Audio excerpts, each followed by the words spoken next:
Vamos a continuar, 8:32. Nos acompaña Roger Celi, él es director del Observatorio Legislativo. Roger, bienvenido, buenos días, gracias por atender la entrevista. Estamos a pocos días que se vuelva a reunir la Asamblea. ¿Es bueno o es malo para el país? Bienvenido. Buenos días y muchísimas gracias por la invitación y un saludo también a la distinguida audiencia. Es positivo en el sentido de que hoy en día estamos atravesando una crisis energética y al no existir legislatura durante estos últimos 3 meses, perdimos la oportunidad los ecuatorianos de fiscalizar, por ejemplo, al ministro de Energía.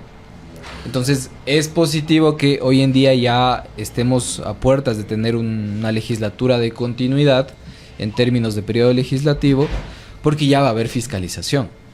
Creo que más allá de la aprobación de leyes y del aparataje legal que puede generar la legislatura ecuatoriana, lo importante y clave y lo que hoy en día se ha hecho evidente es la fiscalización. No es posible que quizá el ministro Alvite salga bien librado Santos Alvite, pero puede ser que lo convoquen, o sea, inclusive sí. Se habla de que van a retomar el juicio político. Pero él ya va a salir del cargo, es decir, lo van a censurar. Y hoy en día sabemos que la censura en este país no es una realidad. Claro. Patricio Carrillo es un claro ejemplo de que las decisiones de censura de la Asamblea no funcionan. Exacto, es un tema como un castigo político nada más, pero en ese momento y después la gente se olvida. Vamos con el tema de la correlación de fuerzas, hoy día el poder, el contrapoder en la Asamblea. ¿Qué podemos esperar? Bueno, hoy en día no hay una mayoría, es claro, y ya se han tardado las bancadas en generar una mayoría. Creo que han tenido un tiempo prudente como para decir al país cuál va a ser la mayoría que elija la autoridad parlamentaria, la primera autoridad. Pero eso no está sucediendo. Lo más claro que existe hoy en día es un posible acuerdo del Partido Social Cristiano y el oficialismo, en este caso ADN, para llevar a Henry Kronfle a la presidencia de la legislatura. Pero todavía no es algo seguro. Pero también se hablaba que habían conversado con el correísmo, porque con el correísmo es de un solo golpe de 52, ya no, 51 por Ferdinand. Es un solo golpe y 18, listo, 70. Es una posibilidad real, pero que generaría una fuerza, yo creo, más fuerte en el Parlamento en contra de ADN. ¿Por qué? Porque fuera del correísmo y de ADN, si es que ellos se juntan, tienes 72 votos sueltos, que podrían generar una mayoría más interesante al respecto del correísmo. Y si es que pensamos que el correísmo tiene problemas internos, pues esa mayoría, y como tú bien has señalado, ya no están de un solo golpe, sino podrían ser al menos una fracción de 3. Entonces, de lo que yo he podido ver, lo más claro actualmente es una posible mayoría oficialista, sumada con gente... Que yo le voy a decir, solamente viéndolo de afuera, nosotros solamente analizamos, y como ecuatorianos, que sería lo más saludable, porque eso es un periodo corto. Se necesita, le llaman gobernabilidad acá. La gobernabilidad es otra cosa, pero bueno, gobernabilidad para utilizar el término común. Porque es un poco hasta para todos, viendo una campaña. O sea, quedar bien con la gente, ¿no? Estamos unidos, estamos aquí chéveres, vamos a poner la casa en orden. Esta casa está desordenada, vamos a ordenar. Vamos a trabajar todo para ordenar. Y una vez que esté ordenada, bueno, cada quien puede tomar su camino. Eso es lo que espera la gente, pero claro, políticamente eso no sucede. Que nos escuchan, porque eso es muy importante. Eso es lo que todos queremos, quiero decir, pero difícilmente eso va a pasar. Porque políticamente no estamos, digo yo, políticamente hablando, en un periodo de transición, que es lo lógico. Es decir, dejar la casa en orden, como bien ha señalado, para que el presidente de 2025, sea quien sea, tenga un país más estable para poder gobernar, porque hay debilidades institucionales actualmente. El estado actual de este año 6 meses, año 8 meses, va a ser, yo creo, de campaña. Sí. Va a ser una campaña bastante larga que vamos a tener los ecuatorianos al respecto de que en primer lugar... El día que se posesione Noboa, al día siguiente comienza la campaña. Efectivamente. Es más, ya yo tengo información que ya están haciendo recorridos, o sea, no han parado las campañas, a eso me refiero. La de Novoa no para. Y es peligroso para una democracia que un aparataje estatal se preste para una campaña, ¿no? Sí, porque ahora lo hace hoy día con sus recursos, ¿no? Y cuando digo esto es que van al territorio, que entregan el kit. La Fundación de Salud, pues. No ha parado. parado nunca. Y el correísmo no ha parado tampoco. Claro, pero cuando se convierte en gobierno, suele irse la mano a la hora de usar recursos públicos para hacer campaña. Pero bueno, más allá de esa posibilidad, creo que está clara la agenda que debería tener Daniel Noboa y la Asamblea Nacional, y es aprobar normativas que aún le faltan al país, como por ejemplo la reforma parcial a la Constitución en materia de seguridad, que ya está en segundo debate, que necesita una consulta popular y que posiblemente sea parte de la solución para este grave problema de inseguridad. En materia de empleo, ahí ya podría haber un choque en la Asamblea Nacional, y lo digo con esa palabra. No, eso no va a tener. Porque difícilmente un modelo económico propuesto desde la derecha va a pasar en la legislatura, y esto le pasó a Guillermo Lasso. Entonces ahí yo creo que hay un trabajo interesante de, por ejemplo, Valentina Centeno, de buscar al menos unos 3 acuerdos en materia económica mínimos en la legislatura que puedan pasar a lo largo del tiempo. Una reforma laboral, por ejemplo, complicado. Reducción de impuestos a empresas para que inviertan, habría que ver.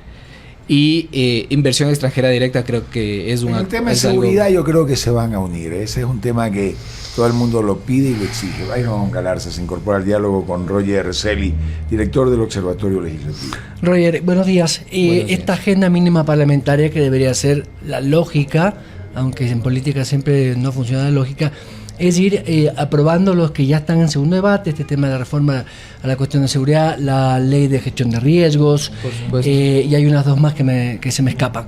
Pero de ahí ya habría que tener una agenda clara parlamentaria, decir, más allá de que el gobierno envíe los proyectos que sean, que me imagino los va a enviar económico urgente, que de acuerdo al nuevo modelo, me refiero a la correlación de fuerzas, ¿qué podemos esperar de la aprobación o no de estos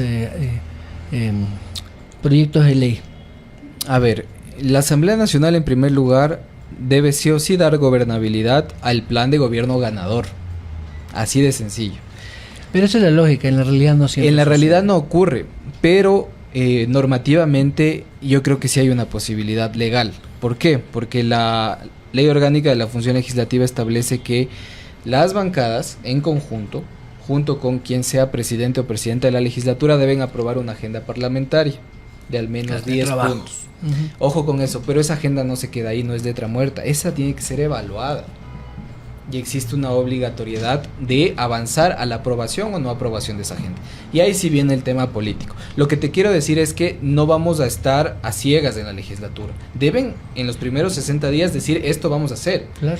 Y la ciudadanía puede evaluar. Trabajo básico. Exacto. Ahora, si lo aprueban o no, ¿qué te puedo decir? Eso depende mucho de varias situaciones. En primer lugar, ideología, que es lo ideal. Que digan, ideológicamente yo no quiero que esto pase. Pero luego hay corrupción. Hay compra y venta de votos. Ojalá esto no ocurra en esta Asamblea Nacional. Y ahí las decisiones económicas, políticas, de coyuntura, ideológicamente hablando, se trastocan y se convierte en un tema ya de dinero, desafortunadamente. Un tema de poca ética política. Y eso es lo que ocurrió en la última legislatura y esperemos que ahora no pase. Ahora, ¿qué esperar de la oposición, que es la Revolución Ciudadana, por supuesto? De lo que se ha visto en los últimos comunicados, ellos van a dar sus votos para propuestas que le hagan bien al país. Eso es lo que han dicho. Eso es un poco subjetivo, porque es que es bueno para el país de acuerdo a lo que ellos creen que es bueno. Exactamente, y ahí es donde entramos a una zona gris en donde es casi que imposible determinar qué es lo que van a aprobar o qué es lo que no van a aprobar. Y yo ahí creo, y analizando el saliente gobierno, que hubo un poco de debilidad a la hora de hacer operación política en la legislatura. Cero capacidades. Yo lo digo debilidad en el sentido de que capaz hicieron algo pero no lo lograron. Entonces no estuvieron... Con Cucalón alguito, pero exacto. Anterior... Ahora el gobierno tiene un reto muy claro y es tratar de tener habilidad de generar consensos mínimos. Pero ¿cuál es el operador político de Novoa? Yo no le veo. Porque bueno, esta chica Valentina Centeno y la hemos entrevistado aquí, me parece una joven profesional con ganas y con todo el ímpetu de la juventud. pero no con esa expertise, esa mañosería, porque hay que decirlo, mañosería en el buen sentido de la palabra, de negociar al interior de los bloques. Gente, no voy a decir los nombres porque si no han salido a la luz es porque quieren permanecer. Así es. Claro. Pero gente existir. muy hábil. Necesita unos cabildeadores, pero esos que hacen lobby para acercar posiciones y negociar. Una de esas personas que está en eso. Las comisiones, los miembros del CAL. A los tres nos envuelve como bollos y nos vende. A ver, ese punto... Yo veo una debilidad del bloque de gobierno. Y me encanta conversar con ustedes porque por acá dijo mañosería y por acá ya dijo lobby. Y creo que estamos hablando... Un mix de las... Si hacemos un mix de las dos, eso se llama seriedad política. Es decir, hay que ser realistas. Van a haber operaciones políticas, cabildeos y negociaciones. Eso no es malo. Claro. Lo que es malo es que eso sea por debajo de la mesa. O que hay un beneficio económico. Y que de por medio haya plata. O un reparto de te doy la gobernación tal, te doy el Eso no tanto. En democracias más maduras, la gobernabilidad se opera también en... de alguna manera generar posiciones en las distintas instituciones del Estado, claro, de manera responsable. No digo para que quien vaya a esa posición en determinado ministerio se lucre, sino porque si su experiencia es esa, haga un buen trabajo. El reparto de los hospitales que se hablaba tanto en la época de la señora... Antes aduanas, claro, después los hospitales, claro, los asambleístas. Ahora la hidroeléctrica. No sé si... Bueno, siempre el sector eléctrico ha sido muy fuerte, muy potente. Bueno, Lo que pasa el que pito de león de Troya que le metieron al señor Carrera y era por la corrupción del sector eléctrico. Entonces es un asunto complicado, pero yo sí tiene operadores. No es... Off the record. Claro, y le voy a decir algo. En ese grupo trabaja gente que estuvo cerca de Álvaro Noboa. En ese grupo está gente la abogada esa que estuvo, ya sé cuál es, Silca Sánchez, por ejemplo, pero el padre de claro, Silca Sánchez. Hay mucha gente ahí que colabora y hay gente de acá de Quito, de otros partidos políticos que se unieron a Daniel Noboa y que conocen muy bien. Entonces, tal vez usted no los tenemos en el radar, no los veo. Existe, el poder oculto existe, por supuesto. Entonces, gente que está ahí, los ghosts, los fantasmas. Sí, mira, vamos a hacer esto, vamos a hacerlo de acá.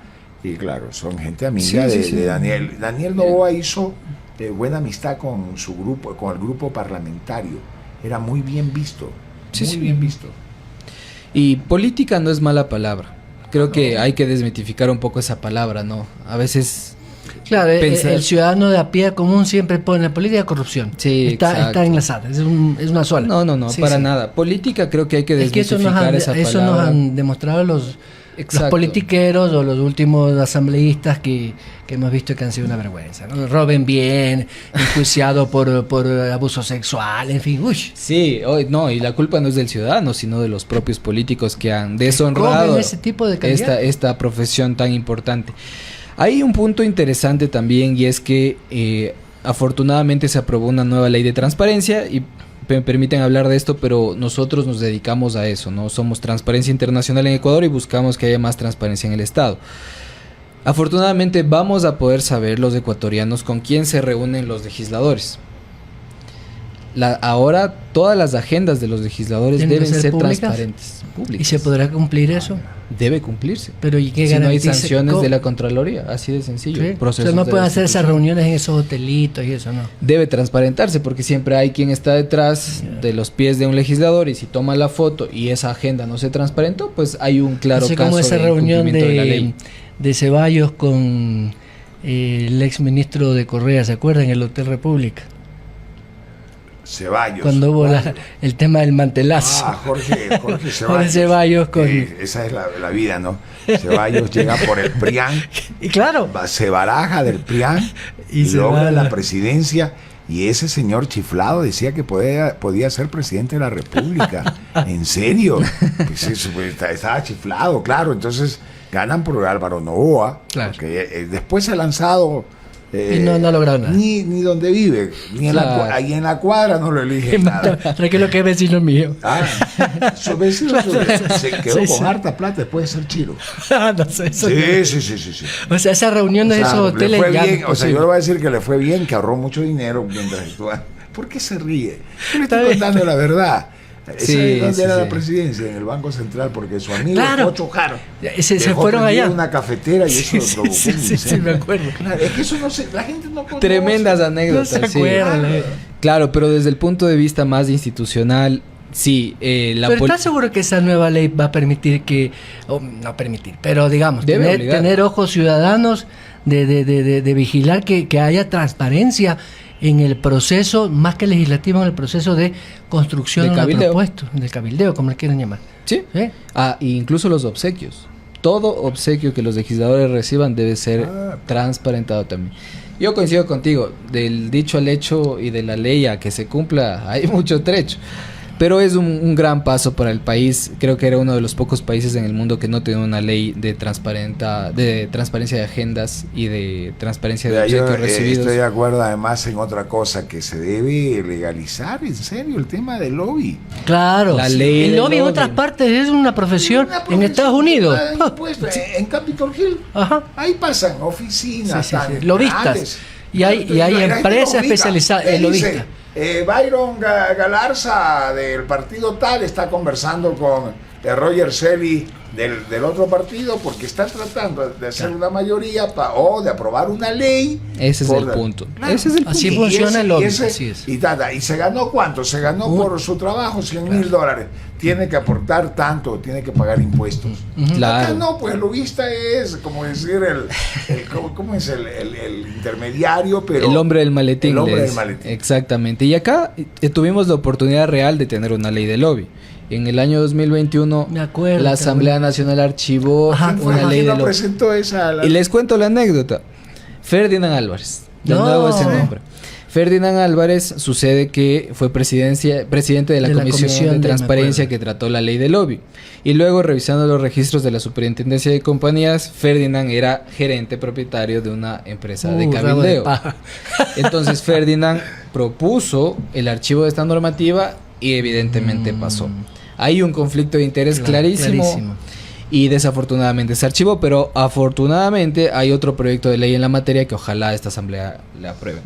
En conclusión, lo que les quiero decir es que la política es una profesión, se debe profesionalizar la política, conversar no está mal, dialogar no está mal, y si es que eso no se hace así, difícilmente vamos a poder tener acuerdos país en materia institucional. Ahora, ya en la parte de fiscalización, ADN o Gente Buena o Construye, que son del otro lado, van a querer tener la comisión de fiscalización, porque si el correísmo agarra la comisión de fiscalización, le van a hacer imposible al gobierno de Correa, y evidentemente van por todas las cabezas visibles del gobierno saliente, porque es el objetivo. Además, seguramente van a querer llevar juicio político a la fiscal, seguramente van a querer llevar a los miembros de la corte, en fin, a todos, porque lo que ellos quieren generar, y lo han dicho, es remover a esas autoridades que según ellos son ilegales, han actuado fuera de derecho, en fin, la agenda del correísmo. Entonces yo creo que la comisión de fiscalización va a ser de las más deseadas. Sí. Por ahí, ¿qué podemos esperar?